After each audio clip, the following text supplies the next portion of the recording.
Hello, boys and girls. This is Steve Tripp coming to you live from the Top Strength Project, and this is the Top Strength Cast, a Grit original. I am here to denounce the limitless bullshit surrounding the industry by sharing my own personal experiences and insights in an attempt to offer a more direct, sensible, and authentic approach to becoming the best version of ourselves. Other experts at the top of their fields will be joining me to cover training for and competing in strength sports along with all things muscle. It is my goal to offer as much value through this platform as possible because I believe that there is no cruise control. There is no maintaining. You're either learning, growing, and getting better, or you're going backwards. So wake up, be present, be relentless, and let's go. Let's move on to number 6. Reason number 6, you don't eat enough. Oh, no, you don't understand. I eat a lot. Yeah, well, you need to eat more. No, seriously, I eat a lot. You need to eat more. No, you don't understand. I eat a lot. Yeah? Is it working? No. Well, then you don't understand. You need to eat more, okay?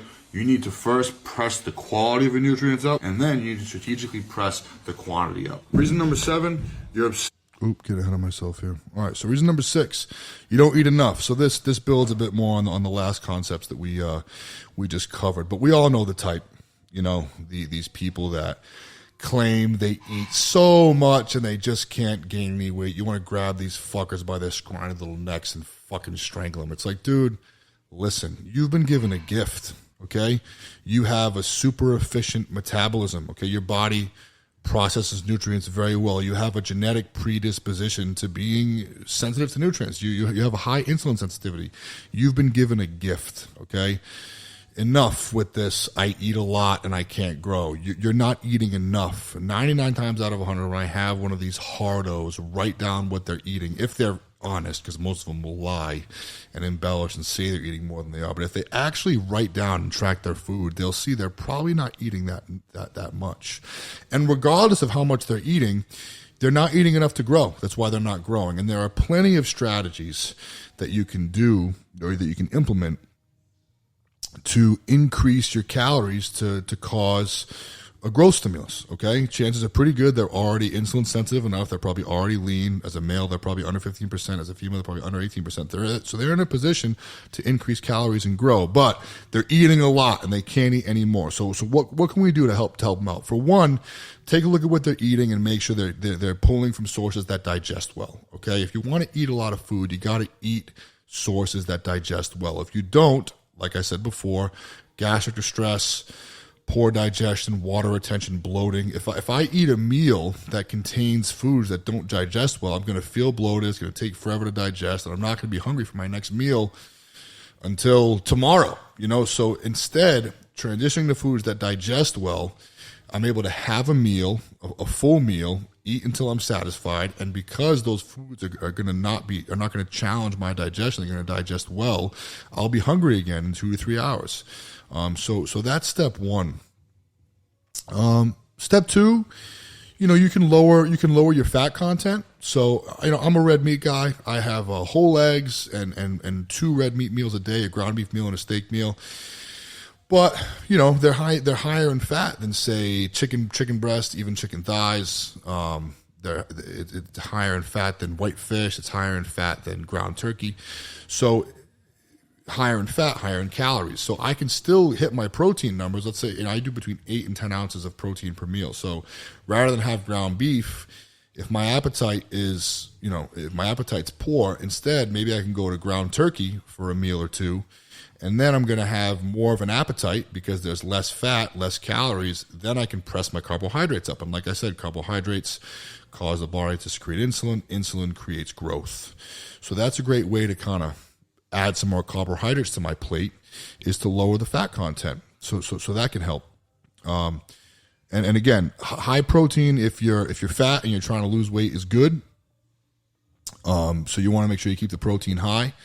But the thing is, here's another point. If you are, again, lean and you're trying to grow, you don't really need, 1.5 grams, 1.8 grams of protein per pound of body weight. You really only need a gram per pound. You could probably even go 0.8, believe it or not. So think about that. So let's say if you're a guy and you're doing 6 or 7 ounces of protein each meal, and then a given amount of carbohydrates and vegetables.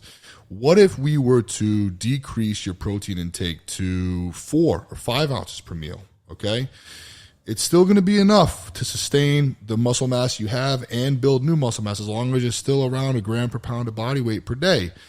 But now we've freed up some space on the plate so you can eat more carbohydrates. And again, carbohydrates elicit a growth response. They're going to make your body secrete insulin, and insulin is very anabolic. It's going to cause growth. So more carbohydrates, adequate protein, you're going to grow. You're going to grow even more. Okay, so there's another strategy. You can also understand that if I have 100 grams of white rice and 100 grams of potatoes, so the same volume of food, the same amount of food, in 100 grams of white rice, there's like 27 carbohydrates. In 100 grams of potatoes, there's only 17. So if you can understand that, you're getting a lot more carbohydrate with less food when it comes to rice. So rather than having potatoes, which are much more filling and you get much less carbohydrate per gram, you can use rice.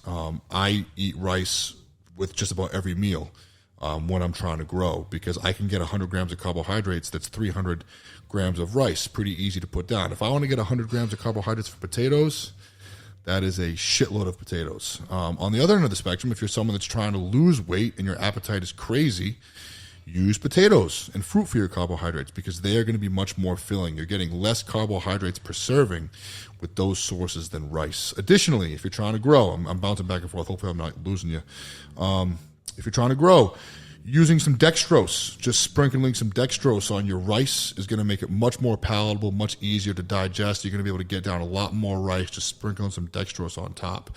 The physiological explanation is dextrose is going to promote the release of amylase. It's an enzyme in your mouth that breaks down food. So when you have dextrose, your mouth secretes more amylase. It's going to help break down the rice more and help improve digestion and absorption. And also, when things are sweet, we want more of it. So that's another great strategy. Another great thing that I do that's helped a great deal is orange juice. So juice is obviously very high in sugar, but orange juice in particular, not a lot. Not a full glass, not an 8 or 12 ounce glass, but just like 3 ounces. A 3 ounce glass of orange juice, a 3 ounce, couple gulps of orange juice after a meal or before a meal. So the micronutrient contained in oranges is gonna stimulate the liver, which plays a large role in absorption of nutrients and digestion. So that's great. But if you want to increase your appetite as well, rather than have an orange, which has the fiber, you can have orange juice. So that's going to stimulate the liver as well, but it's also going to increase appetite. So 3 ounces of orange juice after each meal can also help. 3 to 4 ounces of cranberry juice a day is going to upregulate your thyroid. Iodine, okay? Iodine is challenging to get in the diet, and iodine is the micronutrient responsible for upregulating your body's thyroid, and thyroid helps with metabolism. So making sure you get cranberry juice in each day, just 3 ounces, it has enough iodine to help impact the thyroid. Also, salting all your food with iodized salt. Okay, iodized salt, again, iodine. It's going to help upregulate your thyroid. The FDA, realized years and years ago that we weren't getting enough iodine, so they started adding iodine to salt. And it's right there. It's right there in the salt aisle. You can't miss it. Iodized salt. I put salt. I salt all my food to taste. And salt's an interesting one. It's been kind of demonized in the industry for increasing blood pressure, water retention. False. High salt can increase your blood pressure, but it's only a couple points, 2 to 5 points, if that. The pros far outweigh the cons. Salt is literally present in the chemical equation that occurs when muscles contract. I can't tell you how many times I've worked with someone who was low salt for a long time, a bodybuilder, bikini, people who, again, were told that salt makes you retain water, salt increases your blood pressure, so they're low salt. Once I give them salt, it's fucking life-changing. The pumps, how much more their muscles, how much more their cells fill with fluid when they train, their ability to focus. Sometimes when I'm tired and I think I want an energy drink or a coffee, I have some salt. I have an LMNT pack. It's a gram of salt in each one of them. LMNT is a phenomenal product. I have a salt pack and I feel great. If I get lightheaded, okay, I'm sure we've all, you do a set of leg press or a set of squats and you get lightheaded. Salt, add salt. Also, I'm not lightheaded anymore. And also, it can help with appetite, especially if you use iodized salt. It's going to upregulate your thyroid. So instead of wanting to shake all the scrawny assholes that complain that they eat enough and they're not growing, there's some advice you can give them, some techniques you can give them to help them finally grow. They're not eating enough food, okay? They want to say they're hard gainers. They call themselves hard gainers. They're not hard gainers. They're efficient losers, okay? So they just need more food. They've been given a gift. They're sensitive to nutrients. It's very, very challenging for them to gain and put on fat. It's very, very easy for them to build muscle so long as they train hard enough and give their body enough calories to grow. So hopefully that'll help. All right, let's move on to number 7 here. Supplements. Supplements are supplementary. I mean, that's really the one legitimate thing about supplements is their name. They're supplements. They're supplementary to your diet, your eating, and your training. If your diet and your training is shit, supplements aren't going to do anything. If your diet and your training are perfect, supplements might help a little bit. It's just laziness. Get your ass in the kitchen, get to the gym, and then get your ass back home and eat the food that you made in the kitchen. All right, reason number 7, you're obsessed with supplements. Another great point, okay? Supplements, the name, supplements, they are supplementary. They are not replacements. They are supplements. They supplement a healthy diet and exercise routine. When it comes to understanding, the pillars, the keystones of gains, okay? You have nutrition, you have training, and you have recovery. Those are the pillars. And sometimes people will try and say, it's 80% diet, 20. No, fuck that, okay? That is a limiting perspective. It is 100% training, it is 100% nutrition, and it is 100% rest, recovery, sleep, okay? It's 100% of all those things. Now, if you kind of half-ass any of those pillars, you can do that, but you're leaving gains on the table, okay? Nail your training, nail your nutrition, understand recovery, get your sleep, okay? If you can check all those boxes, you're going to be on the fast track to getting jack, juicy, and tan, okay? As far as supplements go, though, all right, if you follow a solid diet, if you understand training, and if you're recovering, supplements can help. They absolutely can help.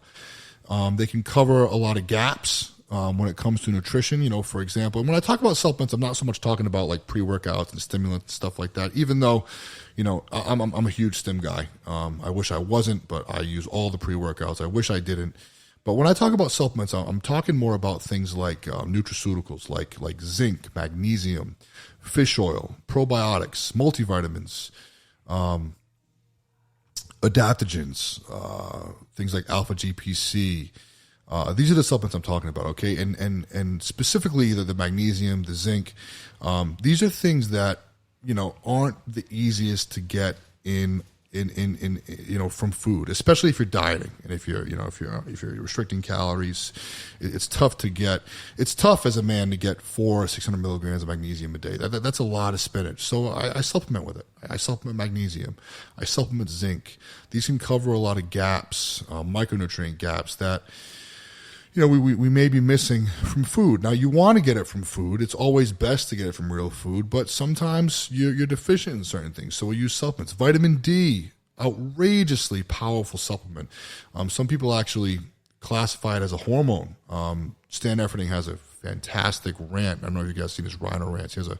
He has a rant about vitamin D and basically his story about when he found out he was deficient in vitamin D, so we started supplementing with it more and more, and the results were phenomenal. Increased insulin sensitivity, mood.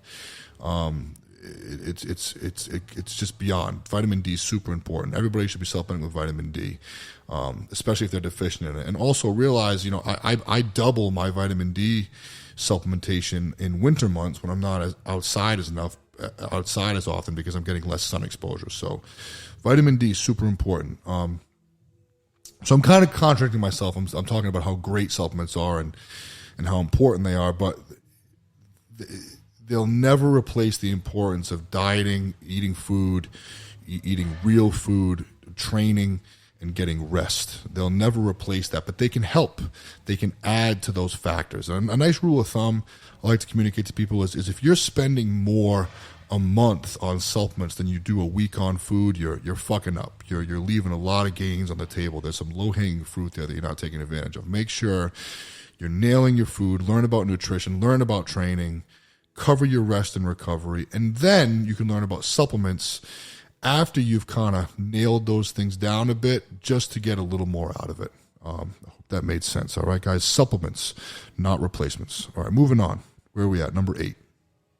Number 8, you overcomplicate everything exercise. Fucking Bosu balls, reverse bands, upside down bands, behind the back bands. The talking, the constant, never ending conversations. Christ, everyone's a fucking exercise physiologist nowadays. Just like standing there thinking and pointing and discussing, identifying and debating. Really just anything they can to avoid doing more work is really what it comes down to. Get your lazy ass back over to the squat rack and grind out more reps and more sets. Training is simple. It's the basics. The most complicated thing is doing the basic stuff really, really well over and over again. Stop debating how much butt wink is too much butt wink for your 300-pound back squat. You look like a fucking idiot.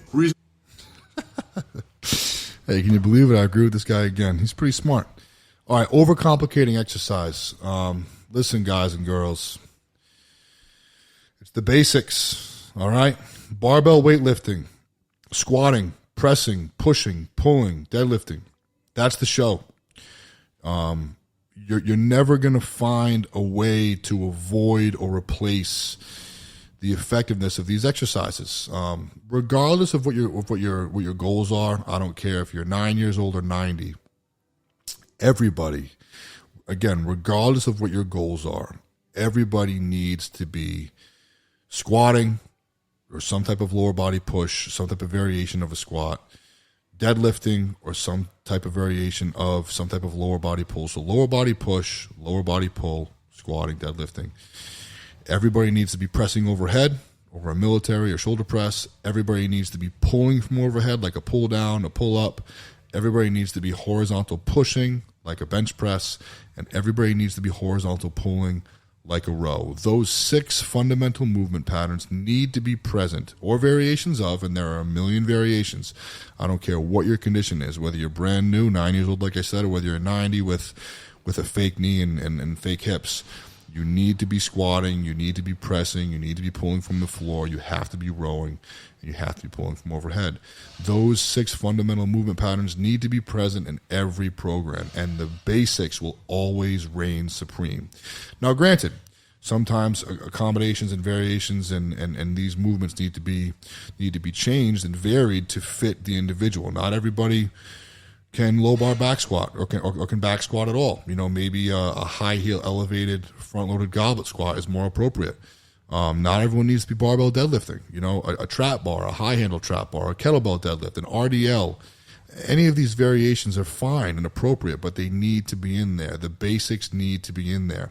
Pressing overhead, rowing, whatever it may be, different grips, different apparatus to work around potential injuries, pain, aches. Regardless, find a way to get these 6 fundamental movement patterns in your program and train them and improve upon them. That is going to get you there, okay? You know, it's not your fault. You know, all these people who overcomplicate exercise, you know, with the industry, how it is, you know, with social media, YouTube, there's so much information out there, and everybody's trying to tell you or trying to sell you their product, sell you their program, show you this cute new packaged version of whatever it is. It's all BS, and it's all profit driven. The fundamentals, barbell free weight weightlifting is always going to be the most important factor. They need to be in there, and also output output is the most important factor. Honest, hard, grit, hard ass work. Okay. Output is the most important factor. What ends up happening is we go down these avenues and go down these rabbit holes of all this minutia and focusing on all this bullshit, and we forget that the most important thing, the reason why all of these variations and all of this complicated stuff is there, is to get you in a position to be able to do more work, because output is what's going to create the stimulus to create growth, to create gains. Output is the most important thing. Really, the most challenging thing when it comes to this is mastering the simple stuff and being able to do it really, really well over and over again forever. If you talk to anybody that's been in the industry for a while and that's created, a legitimate physique, that they're going to tell you it's the basics. So stop overcomplicating everything, guys. Just get to work and create a stimulus to grow. All right, let's move on to number 9.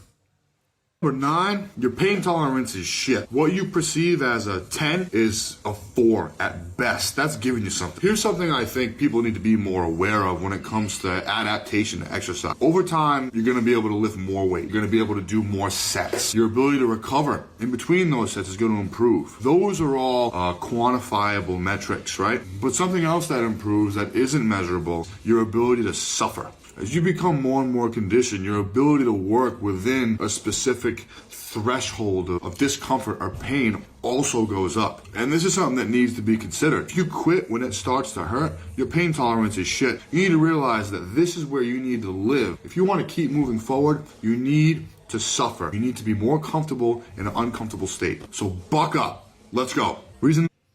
All right, reason number 9. It kind of builds on reason number 8.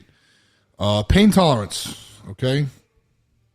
And this is definitely worth speaking about because, it's one of the most important factors of training. In the onset, if you're a beginner, anything works, okay? Because anything you're doing is more than you were doing before. So you're going to see progress, okay?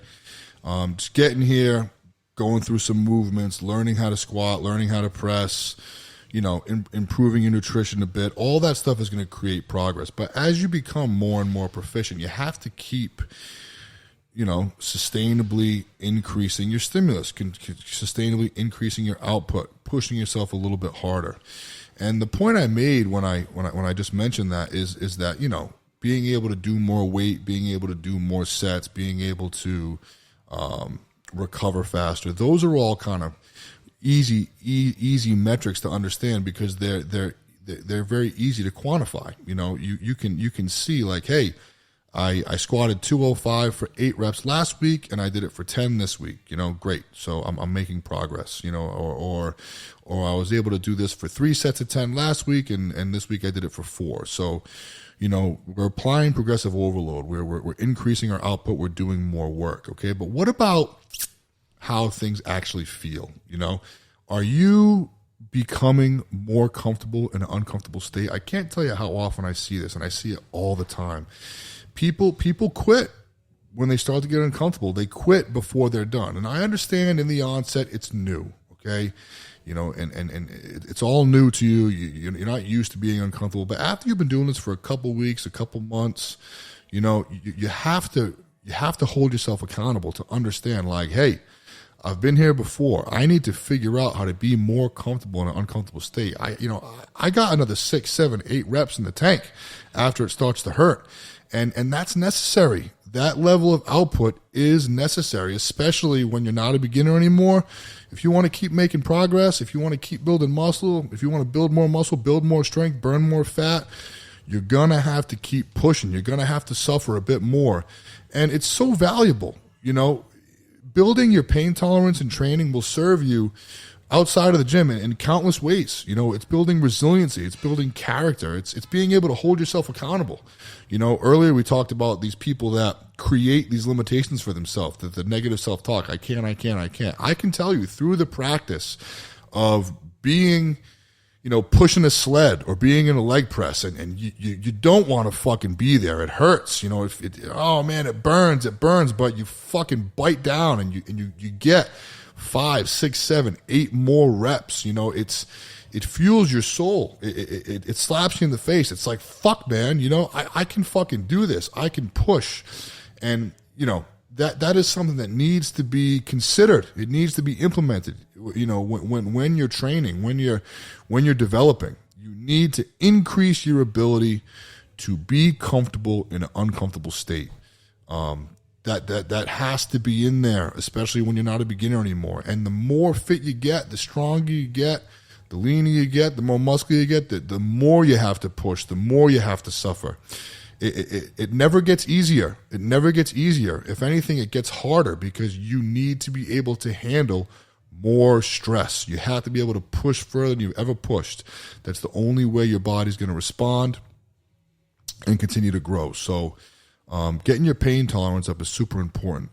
Before we move on to the 10th and final point, I want to dive a little bit deeper into this and talk about RPE and RIR, because a lot of beginners, people who don't have a high pain tolerance, use RPE and RIR to manage their training, and they really shouldn't do that. First, for those of you that don't understand it, so RPE is recorded perceived exertion. It's basically how you perceive, how difficult and challenging you perceive a set to be. So RPE 10 is like, I almost fucking died, okay? And then it works down from there. You have a 9, an 8, a 7, a 6, and a 5. And RIR is reps in reserve. It's basically how many more reps you have in the tank. So RPE and RIR can kind of go hand in hand, or at least from my understanding, you know, they're somewhat interchangeable in the sense that, like, an RPE 7, you know, could potentially be in RIR or a 3 RIR. So if it's a 7 out of 10 difficulty, if I had a gun to my head, I could probably get 3 more reps, right? Or 3 reps in reserve. So you can kind of bounce back and forth between RPE and RIR. Some people favor one more than the other.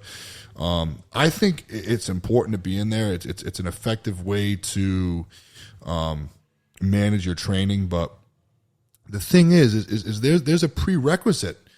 You know, you have to essentially earn the right to effectively implement RPE and RIR as a means to manage your training, because, you know, a lot of you fucking snowflakes don't know what a 10 is. You don't know what a fucking 10 feels like. You've never been there. I mean, if you did, you'd probably be pretty jacked, because if you've trained your ass off consistently for an extended period of time, you'd probably build some muscle. A lot of you beginners, you know, you think it's a 10, but it's probably a fucking 4. So it's so important to, you know, have a few years of training under your belt, a few years of hard training, and not strength training, not sets of 1, 3, 2, 5, but, like, you know, sets of 8, sets of 12, sets of 20, when, like, it fucking burns, man. You're using weight that you can manage and carry out for longer sets. And no, it's not cardio, fatties, okay? Cardio is when you increase your heart rate to above, I mean, at least 140, 150, 160, 170, and you keep it there. You fucking keep it there for, you know, 30, 40, 50 minutes. That's cardio. Doing a set of 20 reps, you know, and being out of breath for 5 minutes is not cardio, okay?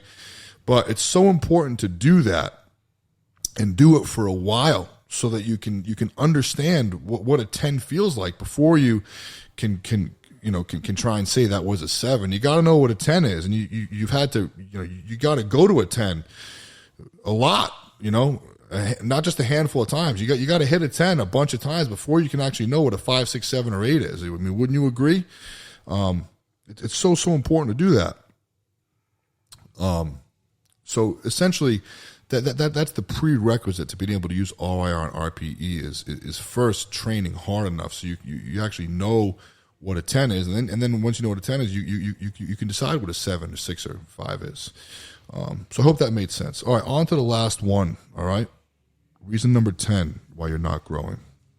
10, you're in denial. Did any of this stuff offend you, strike a nerve? That's because you're guilty of one of these points or all of them, myself included. Shit, we need to raise the bar. Next time you're at the gym, look in the mirror, and not to take some fucking duck face butt selfie, you know, that front swolfie, but look in the mirror, look at yourself, ask yourself, is this what I want? Is this important to me? Because it's not for everybody, and that's totally fine. Plenty of people constantly say and claim that it is what they want, but it's really not, and that's fine. If this really is something that's important to you, you need to look at yourself in the mirror and ask yourself, hey, Steve, Am I doing everything in my power to get to where I want to go?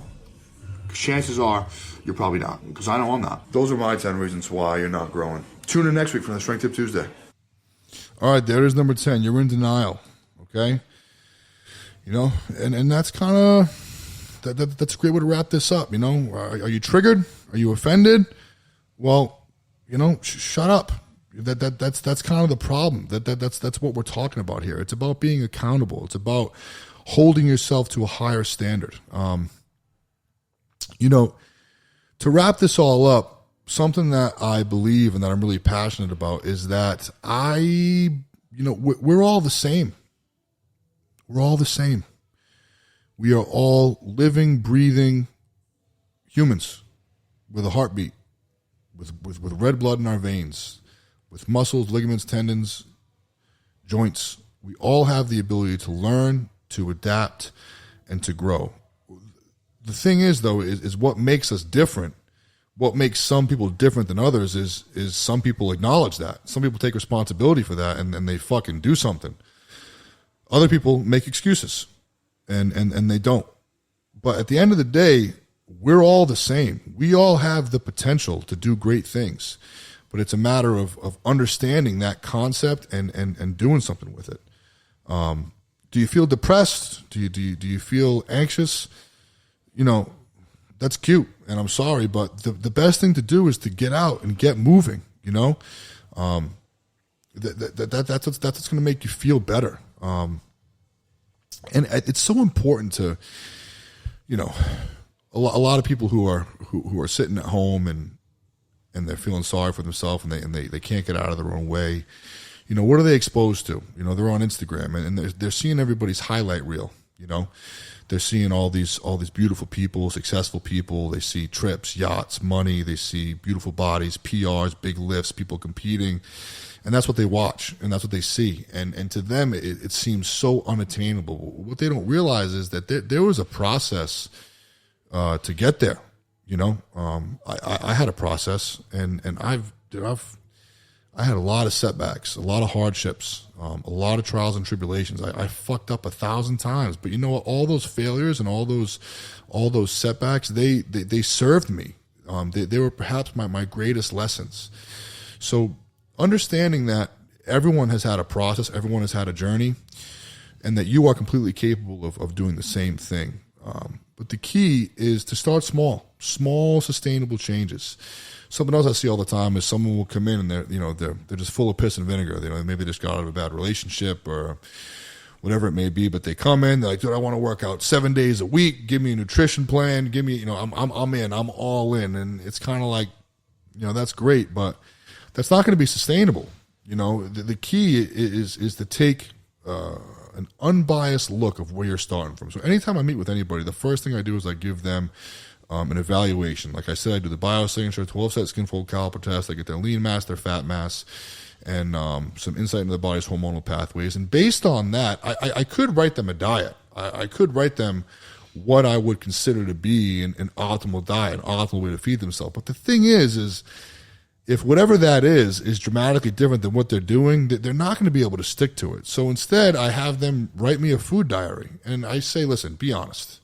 You're not going to get in trouble. I don't give a shit. Write down everything you put in your mouth, food, supplements, beverages. You can estimate your portions, great. Any supplements you take, the more information you give me, the better. And I'm going to look at it. And I'm going to cross-reference that with what I found from the biosignature. And I'm going to make small tweaks, small adjustments. More often than not, if it's someone that's just getting started, I'll just ask them to get up a little earlier, grab a water, go for a 10 to 15-minute walk, come home, make their breakfast. For some, that's a start, and that's enough. Okay, after doing that for a couple weeks, they start feeling better. They have more energy. They're more hydrated. They've had a good meal in the morning. You know, I have them make their breakfast, make some eggs, get some greens, have an orange. You know, they have a solid breakfast, and they start to feel better. Now we can press things up a little bit more, get them training. More 99 times out of 100, even if you want to come every day, if you're just getting started, I recommend 3 total body workouts a week.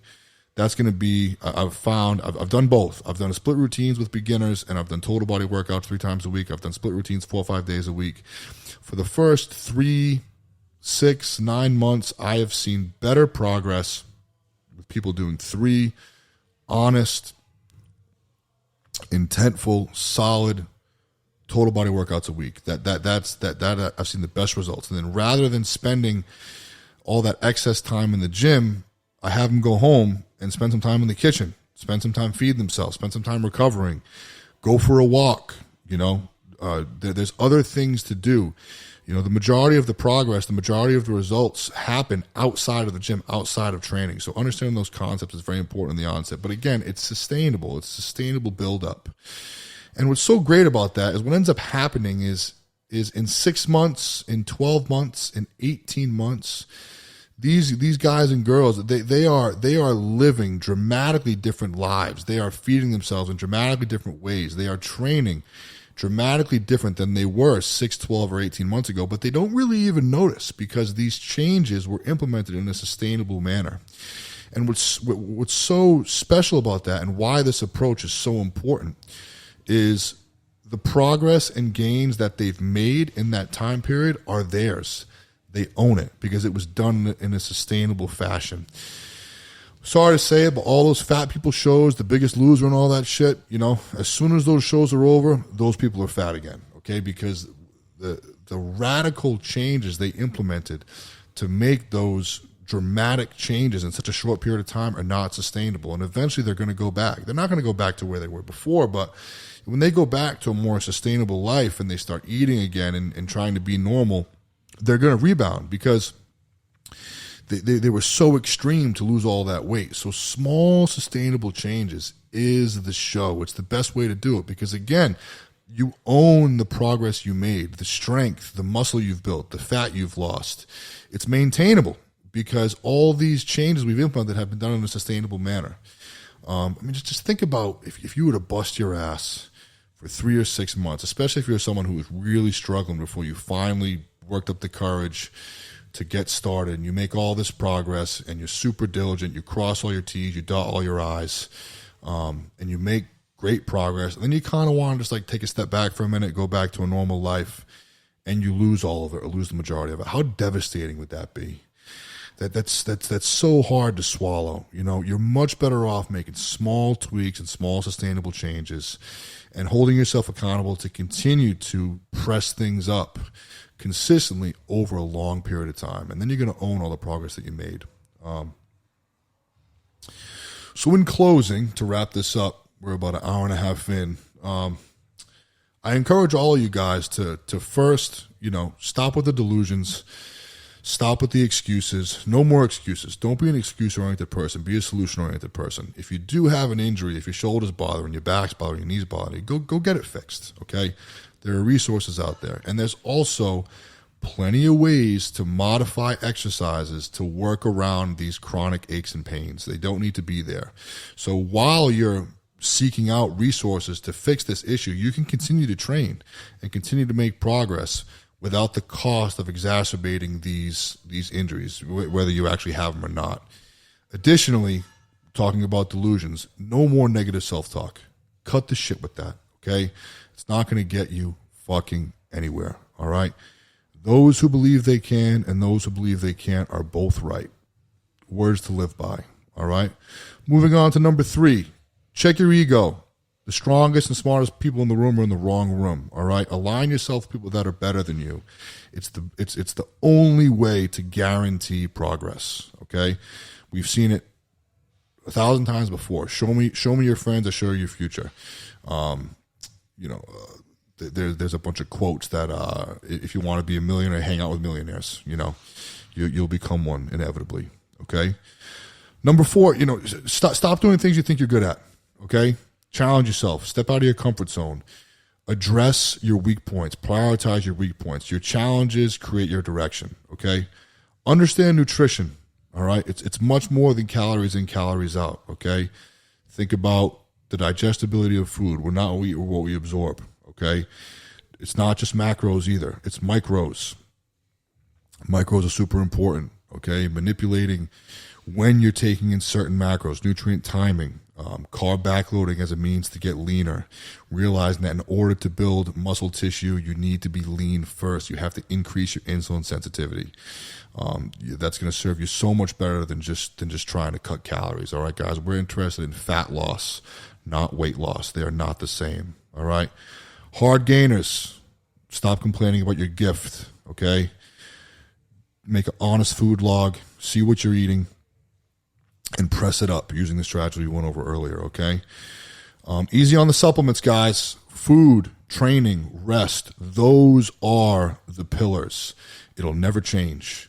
It'll never change. They will never create any powder, supplement, or any product that's going to replace the real food, hard training, and proper rest, okay? All these supplements can help with those things, but they will never replace it, all right? Remember that. Stop overcomplicating exercise, guys and girls, okay? The basics. Do the basics very, very well. Squat, deadlift, press overhead, press out in front of you. Do pull-ups, pull-downs, rows, all right? Those are the fundamentals, and they'll never be a more effective way to train. They need to be the foundation of everybody's training. There's no exceptions to that, period, okay? The simple stuff will get you there. Pain tolerance. Hold yourself accountable, all right? Improve your ability to be comfortable in an uncomfortable scenario, all right? You have to suffer. You have to keep the muscles under tension. You have to keep pushing, especially as you get more and more fit, more and more in shape. As you get leaner, stronger, you build more muscle. You have to suffer more if you want to keep making progress. It doesn't take much to maintain. It takes a lot to continue to grow. So keep that in mind, okay? And stop being in denial, all right? Hold yourself accountable, all right? You can do it. Don't make excuses. Find solutions, and do it in a sustainable manner. That way you can own all the progress that you made, all right? That was my first shot at this. I hope it was all right. I hope that provided some value. I hope you guys were able to take something away from it. Please feel free to comment below, reach out to me with any feedback, any suggestions, comments, whatever it may be. This is a learning process for me, and it's really important to me to provide as much value through these podcasts as I can for all you guys that are taking the time to listen to me. So I want to thank all you guys taking the time to listen. I really appreciate the support and the opportunity to try and get some information out to you guys, all right? I'll be doing these as often as possible, hoping to release, one a week, maybe at least 2 a month, but we'll see. We'll see as things grow how this continues to become something. So thanks again for listening to the first episode of the Top Strength Cast. I am Steve Tripp, StripCam, your host, and I'm looking forward to connecting again. Thanks a lot, guys.